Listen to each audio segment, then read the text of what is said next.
Hemos llegado al final de la semana y queremos invitarle a usted a que nos acompañe a hacer un breve resumen de lo que hemos estudiado, un resumen que nos ayude a poner algunos elementos en contexto de nuestra vida, de cómo debemos vivir la lección que hemos aprendido durante esta semana. Así que le invitamos a que nos acompañe en una oración para pedir la dirección de nuestro Dios.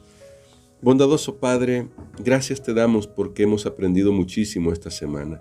Esta semana hemos contemplado a Jesús, que es nuestro sumo sacerdote, que representa a la humanidad en el cielo y que garantiza que un día también estaremos con Él en la eternidad y luego en la tierra nueva podremos disfrutar de su presencia para siempre. Por eso hoy ayúdanos a aplicar estas lecciones a nuestra vida. En Jesús lo pedimos.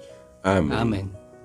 Esta semana, Pastor Lemperlo, usted estuvo comentándonos sobre el cumplimiento de las fiestas que había en el pueblo de Israel y cómo este cumplimiento, en el caso de cómo Jesús hace su ministerio en la tierra y en el cielo, tuvo algunas señales evidentes, visuales, específicas.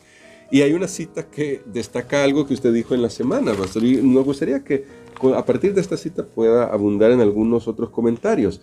En el libro Hechos de los Apóstoles, escrito por Elena de White, dice así: la ascensión de Cristo al cielo fue la señal de que sus seguidores iban a recibir la bendición prometida.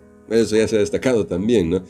Debían esperarla antes de comenzar su obra. Cuando Cristo entró por los portales celestiales, fue entronizado en medio de la adoración de los ángeles.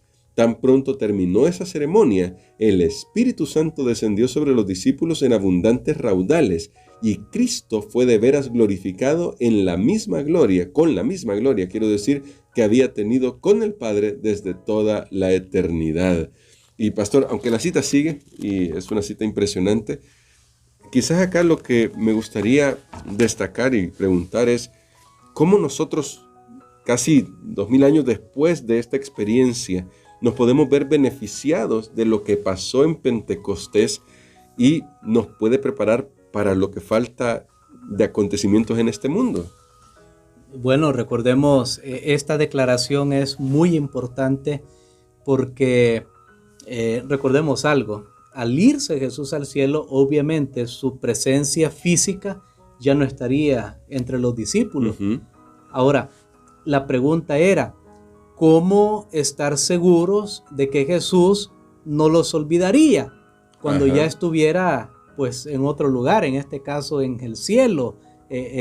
Cuando decimos el cielo, nos referimos al lugar donde Él vive, al trono donde Él tiene su poder. Porque voy a poner una ilustración para entenderlo muy bien. Por ejemplo, vivimos hoy en un mundo de muchas migraciones. Sí. Y por ejemplo, aquí en nuestro país, El Salvador, muchas personas a veces toman rumbo y dicen, bueno, vamos a ir más al norte. Normalmente es la ruta que la gente sigue. Y yo he conocido casos de personas que un familiar un día se fue y luego ya no supieron de él. Ya no supieron. Ahora, los discípulos tenían una inquietud. Bueno, Jesús se va para el cielo, pero Jesús les dice, miren, yo no los voy a dejar solo, les voy a enviar el Espíritu.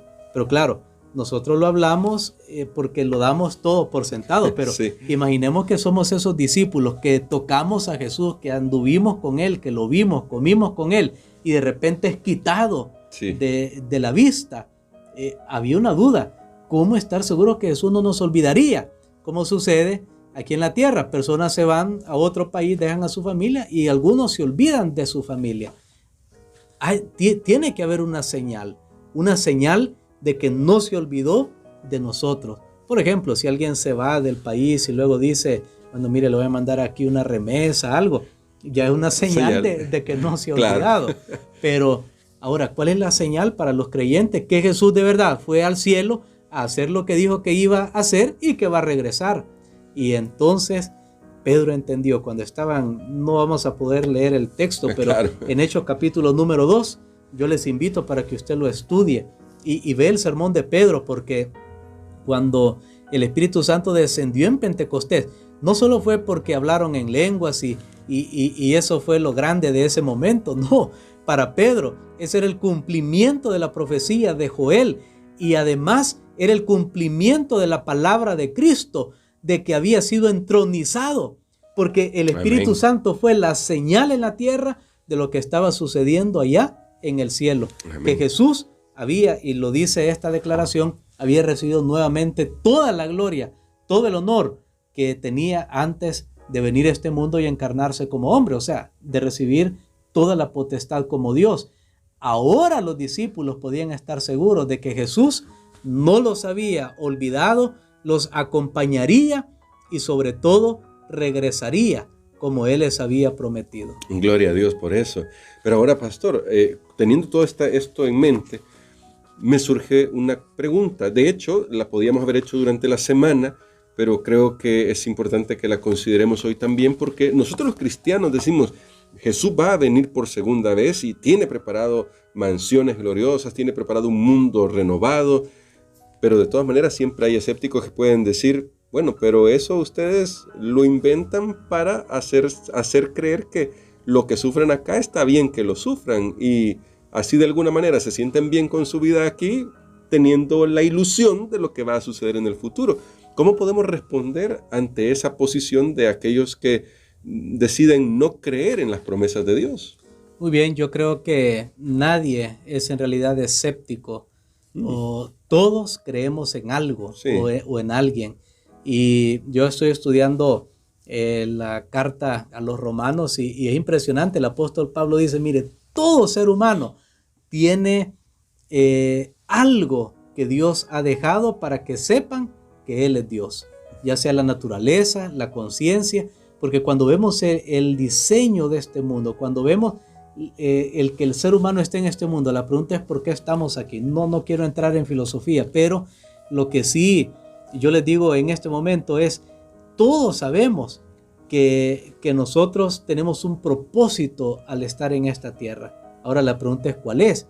Y aquellos que de verdad se hicieron escépticos y creyeron las mentiras del diablo, porque el diablo no es escéptico, él cree, la Biblia dice los demonios creen, pero él ha hecho a algunos pensar que no crean. Pero ahora, los que de verdad dicen, no, es que de verdad no hay Dios, ¿sabe que esas personas quedan sin esperanza? Esas personas, entre antes más rápido se mueran, para ellos mejor, porque no hay nada. O sea, solo es brotar y como una flor brota, se abre, pero luego se marchita. Y eso es todo para ellos. Wow. Pero hay algo en el corazón humano que le hace ver, no podemos vivir todos con ese pensamiento depresivo que no hay nada. Y por eso muchos de estos escépticos se suicidan y todo eso, porque no hay nada para ellos. Sin embargo, para nosotros no es realmente, no es una ilusión, es una realidad, es una verdad. Y una realidad que se hizo manifiesta cuando Jesús vino a esta tierra. Es un personaje histórico real. Su resurrección, por ejemplo, no pudo ser refutada. El más poderoso imperio de la época, el Imperio Romano, no pudo refutar que Jesús había resucitado. Amén. Así que fue una persona real. Y todo lo que se ha cumplido en la Biblia y las profecías que se han declarado y que han tenido su cumplimiento, nos hacen creer que todo esto que estamos también nosotros poniendo nuestra confianza es real. Y sobre todo en la experiencia transformadora, porque aquí tal vez yo quiero aprovechar para decirles, todo esto al final no debe ser teoría, hermano. Esto debe ser una experiencia que a mí me transforme, que me haga un mejor cristiano, una experiencia que cambie mi vida, cambie mi carácter, cambie las relaciones con las personas, la manera como me relaciono con ellos. Allí es donde de verdad nosotros habremos usado bien el conocimiento que hemos estado obteniendo de este maravilloso libro. Amén. Pero ahora, pastora, a partir de eso que usted decía, de que debe ayudarnos, esta semana se estudió la invitación acerquémonos pues confiadamente, acerquémonos con corazón sincero, es decir, acerquémonos a Dios.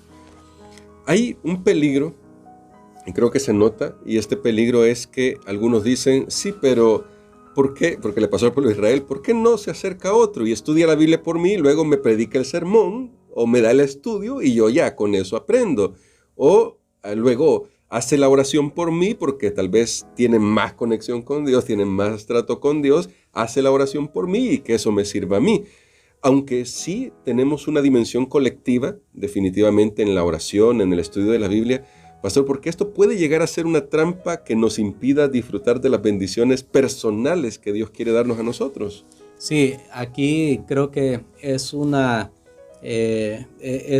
buen pensamiento para concluir la lección de esta semana. El acercarse es individual como también colectivo.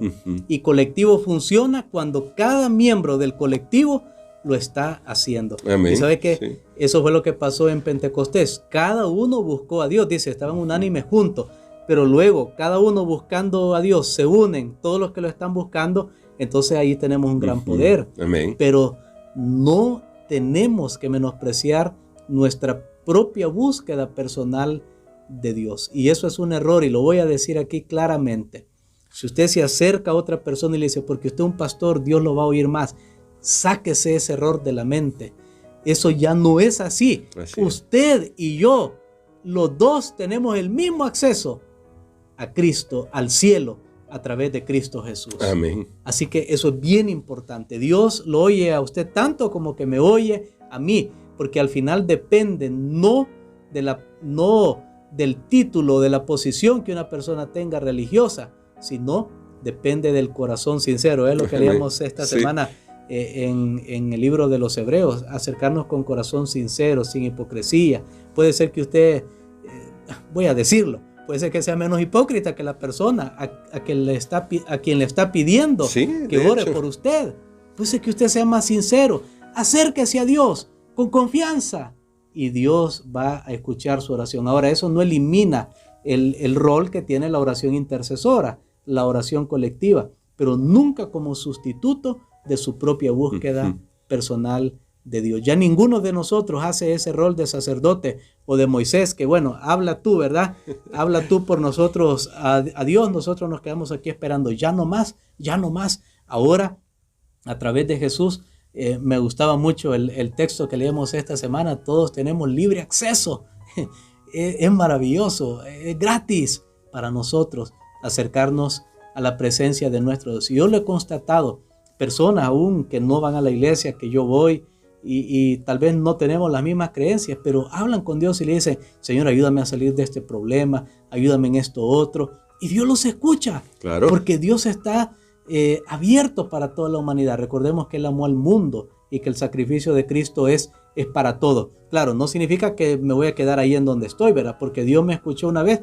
Eso indica, como dice el libro de Romanos, su bondad te lleva al arrepentimiento. Dios te da la oportunidad, Dios te oye, Dios te responde. Tú dices, bueno, qué cosa más extraña, yo casi no leo la Biblia, no voy a la iglesia, pero yo le pido a Dios que me ayude a encontrar un trabajo y lo encuentro.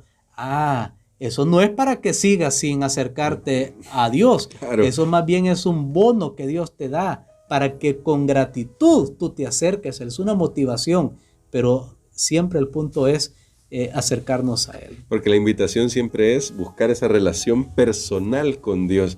A mí en este punto siempre me ha gustado un pensamiento. Dios no tiene nietos, solo tiene hijos. Es decir, quiere una relación así de cercana con nosotros. Y pastor, creo que podemos orar por eso y decirle al Señor que cada uno que está en este momento, en esta transmisión o que está escuchando por radio, queremos tener esa relación personal. Así que mientras el pastor ora, también usted haga ese compromiso de decirle, Señor, yo quiero tener una relación personal contigo. Amén. Padre, gracias porque podemos acercarnos con confianza, siempre con reverencia, siempre, Señor, con sinceridad, aún siendo honesto muchas veces y decirte, Señor, no te queremos cerca porque nos vas a cuestionar nuestros caminos, pero aún así entablando una comunicación contigo. Bendícenos, Señor, ayuda a cada persona que hoy está escuchando o que está participando de este programa para que pueda decidir de una vez por todas ir a través del camino que es Cristo a la salvación. Todo esto lo pedimos en el nombre de Jesús. Amén. Amén.